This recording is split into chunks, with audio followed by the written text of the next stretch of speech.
കർണാടക ബെലഗാവി വിധാൻസഭയിലേക്ക് പഞ്ചമസാലി സമുദായ വിഭാഗം നടത്തിയ മാർച്ചിൽ വൻ സംഘർഷമുണ്ടായെന്ന വാർത്ത വരുന്നു. പ്രവർത്തകരും പോലീസും തമ്മിൽ ഏറ്റുമുട്ടി. ലാത്തിച്ചാർജിൽ നിരവധി പേർക്ക് പരിക്കേറ്റു. സംവരണ പരിധി ഉയർത്തണമെന്നാവശ്യപ്പെട്ടാണ് പ്രതിഷേധം. അരുൺ പൂപ്പറമ്പ ബംഗളൂരുവിൽ നിന്ന് ചേരുന്നു വിവരങ്ങളുമായി.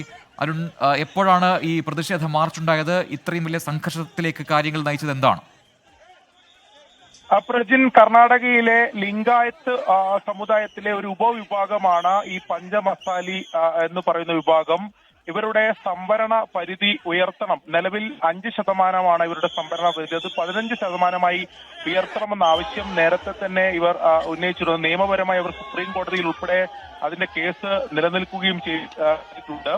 ഇതിൽ അന്തിമ തീരുമാനം ഉടൻ സർക്കാർ എടുക്കണം. അതിൽ നിയമസഭയിൽ തന്നെ അത്തരം തീരുമാനങ്ങൾ ഉണ്ടാകണം എന്നാവശ്യപ്പെട്ടാണ് ഈ വിഭാഗം ഇന്ന് ഇപ്പോൾ ബെലഗാവിയിൽ ശീതകാല സമ്മേളനം നടക്കുകയാണ്. വിധാൻസഭയിലേക്കാണ് മാർച്ച് പ്രഖ്യാപിക്കുകയും മാർച്ച് നടത്തുകയും ചെയ്തത്. അതിനിടെ പോലീസ് ഈ മാർച്ച് തടഞ്ഞു. പോലീസും ഈ പ്രവർത്തകരും തമ്മിൽ തെരുവിൽ ഏറ്റുമുട്ടുന്ന സാഹചര്യമുണ്ടായി. നിരവധി പേർക്ക് പരിക്കേറ്റിട്ടുണ്ട്.